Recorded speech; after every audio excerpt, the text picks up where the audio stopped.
喺香港做餐飲咧，人人都話好難啦，競爭大啦，成本高啦。但係今日咧，我邀請咗呢位嘉賓咧，佢係由一個外行人啦，做保險啦，但係跳咗入餐飲業啦，而且喺一個短時間內咧，就發展有3餸飯同埋西餐廳兩條路線。咁今日咧，我就請咗 Anthony 上嚟啦，同我哋去拆解下佢點樣睇餐飲業啦，點樣做轉型啦，同埋點樣喺呢一個紅海市場去建立出屬於自己嘅藍海空間咧。咁我哋今日咧就歡迎 Anthony。Hello。Anthony 啊，咁想問下你咧，你本身明明係做保險業啦，亦都做得幾好啦，點解會無啦啦轉咗做餐飲咧？中間經歷咗啲咩咧？我諗我哋唔係轉行嘅，我哋兩者都兼備緊。開頭嘅時間真係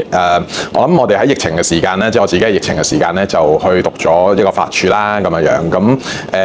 呢個法處本身係讀法處嘅時間本身係個興趣嚟嘅。咁而個過程裏邊學識咗，真係佢去教曉我哋點樣經營間餐廳，一個專業嘅模式咧，去做餐同埋去經營嘅一個業務嘅。咁呢個就打咗一個基礎嘅知識去關於餐飲業係啦。咁然後之後咧就真係機緣巧合，因為做保險啊或者我哋去做同唔同嘅朋友去接洽嘅時間底下咧，即係見到咧有啲嘅國內嘅朋友佢哋想嚟香港開餐廳係啦，咁從而喺呢個過程裏邊，我哋幫佢喺香港即係由內地嚟香港做一個即係顧問嘅服務底下，慢慢咧就即係大家互相個信任度提升，咁啊有個機會染指咗一個餐飲業務。你當時讀法處係因為你本身對煮嘢食都有興趣嘅？本身係對煮嘢食係好有濃厚嘅興趣嘅。我諗我哋個行業裏邊，即係其實都一個幾即係都緊張有壓力嘅行業嚟嘅。我自己通過煮嘢食咧，可以將所有自己事情停落嚟，亦都可以俾我自己去思考事情嘅煮飯嘅情況。咁啊，但係都係一個即係興趣啦，咁而機緣巧合底下，真係遇到我哋呢個專業嘅法處嘅課程，咁 and then 就真係去花咗9個月時間去讀咗呢個法處，咁啊當中好有得着，因為第一認識咗一班朋友啦，亦都係有所喺個知識真係提升，同埋真係好專業嘅。但係有冇話點解一定要讀法處咧？即係有咁多個菜式嘅廚藝學校啦，點解會咁想就係讀法式廚藝嘅？我諗你呢個問題都問得好好。其實我本身我自己咧，我都係中意中餐多啲嘅。我哋煮嘢食或者喺屋企啊，或者朋友之間嘅交流，我哋都係即係可能係中餐或者香港嘅一啲嘅菜式啦，係啊。咁啊，但係真係佢喺 Facebook 咧 pop up 咗呢個學校個課程出到嚟。咁當其時我就真係撳入去。咁啊，有人 follow up 我喎，有人聯絡我喎，咁啊講解得好詳細。咁 and then 我都嗰一刻我都有去 compare 下其他嘅課程嘅。咁嗰啲課程，譬如香港有一個專業學校叫做中華廚藝學院啦，咁樣。咁佢裏邊提供嘅都有法餐或者中餐嘅。咁我見到佢個 syllabus 啊或者出嚟嘅證書課程咧，相對地就唔夠即係我哋個學校即係咁係啦，讀嗰個咁。即係我諗全面啦，或者可能佢出嚟個認受性係有所唔同，咁啊真係咁咪機緣巧合就試咗去做法餐咁樣咯，係。咁你啱啱都講到啦，話因為其實可能從你做保險啦，認識咗唔同嘅人啦，即係你有好多大陸嘅 connection 啦，咁佢哋上嚟香港做生意呢一個契機或者呢個時機，其實係幾時發生咧？即係疫情嘅時間啦，定係話係疫情後咁樣？疫情後嘅，因為我自己即係我諗疫情嗰3年啊，係嘛？應該要3年嘅時間底下，其實同內地嘅朋友都限於只係微信嘅溝通，咁都係問下好咁樣。咁但係疫情後，我哋可能真係翻去食飯啊，或者係大家有機會傾偈交流嘅時間底下，見到咧內地嘅朋友對於嚟香港，佢哋會用一個名詞叫出海啊，即係企業出海個需求好大，係啊。咁而朋友互相交流之間，即係大家都對於自己可能嘅工作啊、你嘅認知啊，或者係你嘅興趣啊，甚至乎你嘅專長係乜嘢，咁我諗加埋晒一齊咧，即係我自己就係即係保險金融嘅經驗，咁但係與此同時亦都對餐飲真係好熱愛，咁所以喺呢個咁樣嘅交流過程底下咧，大家就即係擦出咗啲火花，咁就嚟香港試下，係啦，香港就試下啦咁樣，咁我覺得呢個都幾有趣，因為你嘅即係你大陸嘅呢啲 connection 就係從你做保險一路建立嘅人物啦，一路資源啦，咁又咁啱你喺呢個疫情期間去學咗廚藝啦，咁所以對餐有更加多嘅認識啦。而呢兩個嘅機會下就 cross over 咗呢一個機會點發生咗啦，咁樣。咁你哋一開始去嚟落地嚟香港開餐飲嘅時候，第一個做嘅生意係三餸飯啦。咁但係因為即係雖然你好知道香港嘅市場啫，咁但係係咪真係講緊佢哋大陸經營開嘅模式嚟到香港就已經啱用咧？問得好好嘅，其實。初頭咧，第一間咧，我哋係幫佢落嚟嘅時間咧，就好順住，即係我哋嘅一啲即係投資人，佢哋喺內地嘅經驗咧，係香港開嘅，係啦，嗰種模式啊等等都完全咧都係，即係佢哋想點，咁我咪幫你可能去安排翻咯，係啊咁樣，咁只不過就係即係要對應翻香港市場上面嘅可能法規或者係可能嘅生意嘅一啲嘅潛規則係嘛，咁但係個做法就跟翻晒佢哋即係內地嗰套。經營模式係好跟翻晒㗎，係啊咁。咁所以係一開始就已經 OK 㗎啦，即係成個模式搬落嚟冇問題㗎啦。我覺得相對地，因為我哋之後再有開啦，係嘛，所以第一間你相對地我哋見到就正如你話齋嘅問題就係其實唔 OK 嘅，係啊，因為完完全全內地行得通嘅地方唔代表適應香港係嘛咁樣。咁當然有嘢共同嘅共融嘅，咁但係我哋。by result 見到就一定唔係咯，件事情係啊。係啊，咁你中間有冇即係幫手做咗啲咩轉折，令到因為你而家三餸飯我知道有幾間分店啦，係啦，咁你因為中間喺第一間嘅時候發現，呢個模式唔得喎，咁你係做咗啲乜嘢去嘗試改變咗本身原有嗰個營運模式？OK， 我諗我哋喺個設計嘅風格咧，鋪頭嘅設計風格啦，即係裝修咁樣，咁相對地會用翻一啲香港嘅 style 即係為主體啦，就唔會完完全全用翻佢本身內地品牌可能 logo 啊，或者係 menu 嘅設計啊嘅排版啊，都用翻晒香港啦。咁即係我哋比較，我自己亦都好比較中意就係簡約嘅設計係啦，咁而始終呢一個係一個中式嘅快餐啦，咁所以我哋簡約加中式嘅設計咧，咁係我哋第二間分店嘅一個主題啦，或者嗰個嘅嗰個即係嗰個重點啦，設計重點啦。係，咁你依家其實有幾多間分店啊？三餸飯？如果三餸飯，我哋加埋而家應該係有5間嘅，係啦，我哋有5間嘅分店。咁你哋主打，即係譬如你三餸飯嗰度即係依家都行得幾成功啦。咁你哋同其他三餸飯嘅競爭者，你有冇個好 stand out？你哋好 unique 嘅 point？我哋有好大唔同嘅。第一，我哋算係。我諗我哋喺價格上面咧，或出品上面咧，我哋都係行咗一個中高等嘅路線嘅。以三餸飯嚟講，咁第一個好明顯嘅分別就係我哋有堂食啦。係大部分嘅三餸飯喺香港都係做外賣嘅。咁我諗我哋每個鋪最少可能都有10個至到20個座位起。咁其實某程度上，中國內地係冇三餸飯呢樣嘅名稱嘅，係我哋香港獨有嘅。咁所以我哋我哋會統稱為我哋係一個快餐店。咁不過個經營上面，大家已經問身係一個三餸飯，咁而所以我哋出品上面咧，我哋會講每隻餸啦，我哋要求就係佢個味道啦，即係唔會單一化啦，係啊，同埋我哋定期都要去，即係唔會話隻餸賣晒我哋先至換啦。咁我哋一定即係出品要每一次即係定期都會更新我哋嘅即係菜，然後就新鮮啦，希望做得到。係。因為咧，我其實最近都有特登去你嘅三餸飯鋪頭度睇過啦，我去尖沙咀度，跟住我留意到一個位咧係好特別咧，佢係三餸飯有堂食啦，好似我咁講。咁咧，然後仲有一個位咧係啲人可以自己添飯。同埋斟水咁樣嘅，跟住仲有我見到你哋台上面咧，因為我晏晝去啊，但我見到你台上面係有一個電磁爐咁樣嘅，佢係因為火咩嘅電磁爐？嗱，我哋曾經咧有想將我哋個經營嘅時間咧，即係可能唔係淨係限於早餐、午餐、晚餐咁樣，我哋想試埋做宵夜嘅，咁所以我哋有啲電磁爐個位咧，就希望可能火鍋咁樣。咁我哋即係坦白講，點解我哋話我哋某程度上間快餐嘅諗法就係咁解，係啊。咁所以你都留意到我哋即係出品咧，你第一三餸飯點解三餸飯就係一碟頭，然後跟住三個餸都喺一碟飯裏邊嘅，我哋又唔會咁樣。係一個小菜一碟咁樣。冇錯，我哋其實小菜嘅，係小菜形式嘅。即係一個平民小菜。平民小菜嘅，係。咁 Anna Anthony， 想問下你三餸飯就依家持續經營緊啦，亦都發展得唔錯啦。咁係因為咩情況下你而家又會開咗依家我哋喺 CA Restaurant 呢個地方一間西餐廳咧？OK， 我諗我同我啲合夥人都有溝通過，係嘛？即係生意上面，我哋個三餸飯其實都 run 得好上軌道啦，咁樣樣。咁當然三餸飯都競爭都大，咁我哋都溝通，其實仲有啲咩嘅餐飲可以去做咧？咁樣。咁當其時我都同我嘅合夥人我哋溝通嘅時間咧，我覺得香港嘅茶餐廳咧，其實係即係好有得做嘅，即係細水長流歷史，即係無論經濟好與壞，都係一個即係香港人需要嘅地方嚟嘅。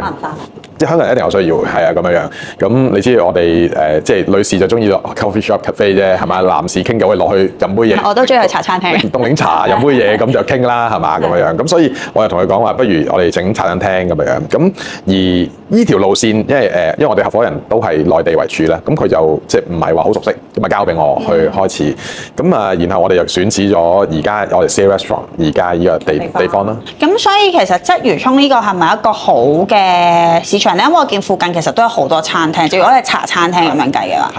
係啦。咁所以當其時我哋即係點解會選址，就因為覺得因為要商業區啦，即係周邊好多寫字樓、商業大廈、政府部門咁樣，咁你一定有需求嘅，係啦咁樣。咁而呢個地方佢個優點就係商業區，但係就冇咗其他遊客啊、民生啊咁樣。咁所以其實佢嘅需求我哋見到就係佢淨係喺叫做有辦公時間或者係食中午嘅時間就會人流好廣泛，咁其他就唔算好多。星期六日嗰啲就一定冇客。係啦，就靜好多㗎啦呢度呢個地方。咁所以如果以你呢啲因素嚟講，其實應該一開業都唔係真係好順利嘅啫喎。其實係嘅，因為一開業嘅時間底下咧，我哋就午餐我哋都即係相當之唔錯嘅，咁但係其他時段咧就追唔翻啦，係啊咁樣。係咁，所以你依家日話啦，啱啱 CA 一開始本身我定位就係想做茶餐廳，但係依家我入到嚟，其實基本上成個格局啦，無論 menu 啦，都完全唔同晒啦。咁點解會突然間又做呢個改變咧？因為第一我見到隔離嘅競爭，其實佢不停都係即係做餐廳同一個模式嘅嘢咁。我見到佢哋好似慢慢越嚟越係咩用價格競爭啊，即係我哋所講嘅紅海價，你鬥平、鬥快、鬥抵咁樣。咁呢個唔係我自己經營生意嘅理念嚟嘅，即係我覺得做生意係鬥平鬥快，爭同一個市場其實點爭得落去咧？咁尤其是我哋餐飲，你要平咁一定就係你個食材就降低係嘛，食物質素下滑，你先至可以平啲落去。咁呢個唔係我想做嘅嘢係。咁所以而家你個轉型方向係點？即係而家 CA 係行緊一個乜嘢模式啊？乜嘢方向嘅餐廳？我哋而家即係喺經營咗幾個月之後，我哋就某程度上定位一個叫法式小酒館啦，係啊。咁中午都繼續都係一個比較大家 casual 嘅即係商業嘅一個 quick lunch 咁樣模式。咁然後慢慢開始就夜晚黑或 happy hours 啊，然後夜晚黑就有啲搞啲好嘅氣氛啊，好有少少嘅一啲朋友聚餐，有啲即係有啲 mood 嘅地方啦嘅西餐廳咁樣。咁所以就基本上由一個本身可能本土文化嘅香港茶餐廳，再加入你學咗一啲法廚嘅法廚嘅知識啦，跟住融入埋落個菜式度，一直順勢帶間餐廳轉型做一個法式嘅小酒館。咁你講法式小酒館，咁其實你菜式上有啲乜嘢係法式？因為嗱法式我知嘅就係個 portion 好細啦，好精緻啦。咁但係你應該又唔係啦，係啦。咁你點樣將呢件事融合啦？有啲咩菜式啊？係因為我哋喺即係經營嘅時間底下，坦白講，頭先我哋講呢個地區即係商業區周邊都有住宅嘅，咁但係大家可能我哋都會同稱為街坊，咁所以如果你話行到好 fine dining，即係好似我哋即係返學去學嗰啲好高級咧，又未必係好迎合到呢個市場。咁我諗我哋喺個市場上面去感受到客戶需求底下咧，就慢慢設計咗而家你想問我哋其實有個咩嘅菜式。咁我諗我哋係一啲如果另外一個演繹手法就係你當平民嘅法餐咯。OK， 咁呢位平民法餐就係casual dining 嚟嘅，即係你唔使去到哇，原來要即係着晒西裝 candlelight 咁樣去做一個禮食飯。咁菜式當中我哋都有一啲嘅傳統嘅法式嘅料理喺裏邊嘅，咁但係我哋喺個我嘅團隊裏邊製造嘅模式上邊，我哋可以喺成本控制啦，但係冇影響到出嚟個效果同口感。咁所以裏邊都會見到你可能你喺出邊嘅中環嘅一啲高級嘅餐廳裏邊食嘅法式料理，我哋都會有。舉個例子，例如大家都有對於其中一個好熟悉嘅一個牛柳就係威靈頓牛柳咁樣樣，咁我哋都有得食嘅。咁啊，但係可能你出邊要使唔使訂咧威靈頓牛柳？開頭我哋就要訂嘅，因為點解唔係好多人 order 啊嘛。咁但係而家就某程度上都唔使㗎啦。即係已經變成一個固定嘅位。係因為客食得多啦嘛，即係有客嚟咧就唔使訂嘅，你日日都要咁冇人唔使訂啦，係嘛？咁所以慢慢就係我哋由一個啲人唔認識我哋嘅時間底下，我哋開始嘗試依類型嘅一啲即係我哋所謂嘅法式嘅料理，咁慢慢力喺我哋嘅市場上面呢一區佢哋接受咗，咁啊，即係慢慢附近社區嘅人都知道有呢間餐廳啦，有呢啲好特別嘅菜式啦，所以慢慢其實啲人都會過嚟啦。冇錯。係啊，不過但我想你講多少少俾我哋嘅觀眾聽咧，究竟有啲咩菜式？因為咧我自己有嚟食過嘅，其實有啲菜式好特別，譬如有個煲仔飯啦，有好多唔同 fusion 嘅菜式，我想你分享多少少俾我嘅觀眾聽，因為我真係好想俾人知道，原來呢啲餸係可以咁樣 fusion 去煮嘅。係，因為其實頭先你講個煲仔飯係咩咧？係我哋一個叫做法式即係醉香雞煲仔飯。咁呢個就係等同於我學法餐嘅時間，我咪講話我本身係淨係中意中式嘅嘛。咁所以我就會將好多一啲 fusion 元素，其實港式或者中式嘅元素擺入我哋法餐裏邊。法餐其實你見到而家香港好多高級嘅餐廳都有一隻燒雞嘅，絕緣隻出烤到好靚。其實我諗你出去食一餐燒一隻咁嘅雞要1000蚊嘅。係啊，要㗎。呢度食幾錢咧？我哋如果我哋冇做 special offer 嘅話，488蚊食到啦。喂，抵到半價。係啦，有 special offer 係再平一半，244蚊就食到。咁中間裏邊，譬如點解你話煲仔飯，我哋即係俾我解釋下係咩咧？其實就係我哋將隻雞用黃酒醃咗、香料醃咗一日，然後就再風乾再烤咗佢。然後咧，我會再手撕出嚟嘅。咁然後再加煲仔飯，因為煲仔飯我覺得係香港好 signature 嘅一樣嘢嚟嘅。咁個煲仔飯啲飯係點整咧？就係用翻我哋法餐，我哋會好中意將啲唔用嘅嘢咧變成個湯，係啦。譬如雞嘅骨，我哋會煲咗湯，咁然後個湯我嚟煮飯。咁我哋焗完啲雞嘅油咧，我哋都會做翻。撈翻落去，咁所以裏邊係真係嗰個煲仔飯個飯底就唔係普通用水啦，就用嗰個法式嗰個高湯，即係雞個高湯，跟住煲翻個飯，咁就所以成個飯就充滿住雞嘅香味啦。哇，好好食啊！聽到應該好想食啊。係，咁仲有啲乜嘢係好特別你想推介㗎？另外一個又係中式嘢嚟，我哋有隻鮮殼神針啦，係咁我哋又係將乳鴿拆骨就釀咗啲花膠同埋鮑魚入去，咁然後就釀翻一啲高湯喺裏邊啦，咁所以客人嚟食嘅時間底下一解開隻鴿咧就會爆汁出嚟嘅，係咁即係啲湯喺個鴿裏邊，咁然後亦都有一啲即係我哋中菜最好嘅美味，有乾鮑同埋花膠。咁呢個一定要訂啦。呢個要訂嘅，長一日前咧，快即上晝同我哋講，夜晚黑都可以做到嘅。明白。係咁咧，我哋講完咁好食嘅嘢啦，我哋都講翻你轉型嗰度先啦，即係由嗰個茶餐廳啦，轉型做法式小酒館啦。其實中間除咗我菜式轉，咁我相信唔係就係單純呢個即係呢個思想上轉噶嘛，即係可能你儲備即係設備嘅配合啦、人手嘅配合啦，或者可能廚師佢究竟願唔願意去做呢樣嘢啦。咁會唔會反而其實對於你轉型嚟講，係呢一啲問題係最困難咧？會嘅，因為同事做開嘅嘢佢習慣咗㗎啦嘛，咁但係同事又覺得做慣咗，不如你繼續經營啦，同我哋講。咁但係我哋都真係喺個衡量翻公司嘅即係成個盈利模式裏邊，其實唔 justify 嘅。咁我哋由嗰一刻裏邊，我哋都好坦白地去同同事去溝通講解俾佢聽。其實即係我哋做生意，我哋必須要去改變，即係包括第一計數啦，第二改變啦，即係你個市場上邊你點樣吸納啲適合我哋嘅客。咁呢個就係即係喺我自己可能做保險、做管理係同人與人之間嘅多年嘅經驗裏邊，我會用呢一套嘅方法，我話翻俾我同事聽，即係等佢知道其實即係作為我哋管理人，我哋即係個經營者，其實我哋諗緊啲乜嘢，唔係話我哋話變就你跟啦咁樣。咁當然絕對可以，咁但係我覺得我哋係一個 team 嚟，我團隊需要知道我哋諗緊啲咩係。轉咗型之後，究竟你嗰個公司嘅收入其實增長咗幾多個 percent 咧？我諗我哋如果由改變到而家啦，其實短係5個月左右嘅時間，係啊，咁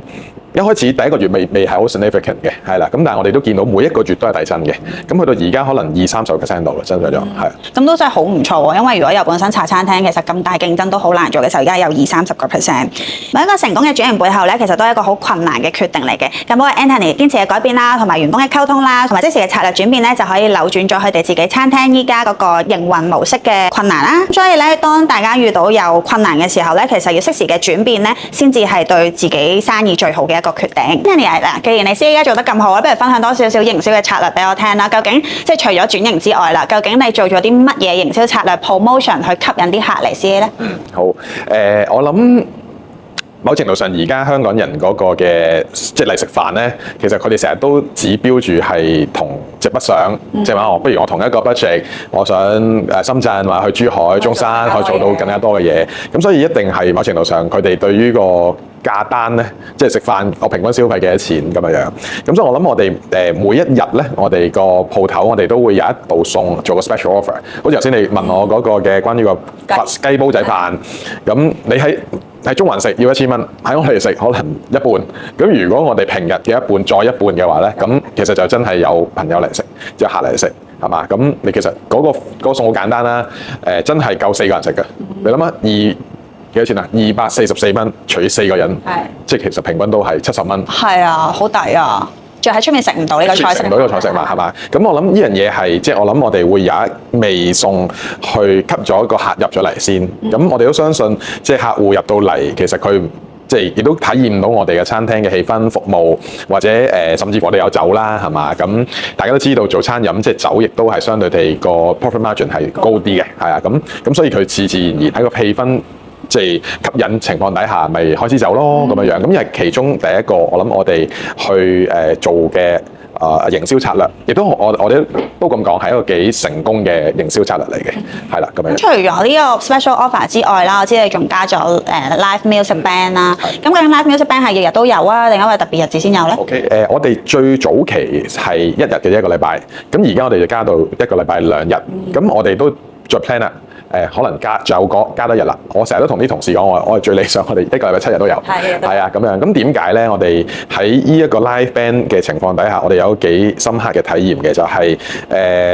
因為頭先我哋都講啦，夜晚黑呢一區相對地真係靜嘅，係啊，咁同埋呢度附近都係一啲比較我哋講為老人區嘅，即係年長啲嘅朋友，咁所以佢哋食飯好早啊，就算係真係嚟食飯好早，譬如5、6點嚟食飯。咁自從有 live music 嘅情況底下咧，我哋見到啲客戶咧就嚟嘅時間咧越坐就越夜啦，甚至乎有啲其實本身路過食完飯，一見到幾好氣氛喎，行入嚟飲杯酒都有，係啊，咁我諗同埋因為聽到音樂啊，冇錯，聽音樂係。呢個營銷策略都幾好啦，但係呢一啲策略係你自己諗出嚟嘅，定係話我受到啟發，或者你冇嘅，純粹試咗先咁樣？我諗樣樣加埋都有，係啊，即係我覺得喺呢段時間好開心地有一啲可能我身邊嘅朋友啦，係啊，或者可能係商會嘅一啲朋友啦，大家做好多交流啊。唔知點解每一個人嚟食飯，或者可能有機會我哋平時碰面，大家都俾好多意見我，係啊，咁。呢個我覺得係感恩嘅事情嚟嘅，即係我相信大家都感受到我哋係好用心去經營呢一間餐廳或者做生意咁樣，咁所以往往大家就算唔好話我哋嘅鋪頭啊，而家全香港做餐飲都係一啲好困難。我相信咁多行業裏邊，餐飲係全香港其中一個最困難，係啦，首3名係其中一定有一個。咁所以好多朋友真係會俾意見。咁正就係我自己本身諗做餐廳好簡單，好味有人嚟食。其實而家嘅餐廳又唔係咁樣，咁自然大家討論傾嘅時間，大家咪討論啊，原來你有冇一啲嘅氣氛，有冇一啲好興嘅一句説話，咩情緒價值俾到你嘅客戶？咁我音樂就係其中一個幾好嘅情緒價值，係啊咁樣。而家故事好好咧，就係佢學佢自己話齋啦，佢本身做保險啦，一個餐飲業嘅外行人咁樣啦。咁但係就係因為佢冇一啲傳統固有做餐飲業嘅思維，所以令到佢好肯去創新啦，亦都唔介意試錯啦，不斷去改變自己嗰個方式啦，同埋策略啦，令到個生意咧可以慢慢咁樣增長㗎。有冇可以分享俾我哋聽？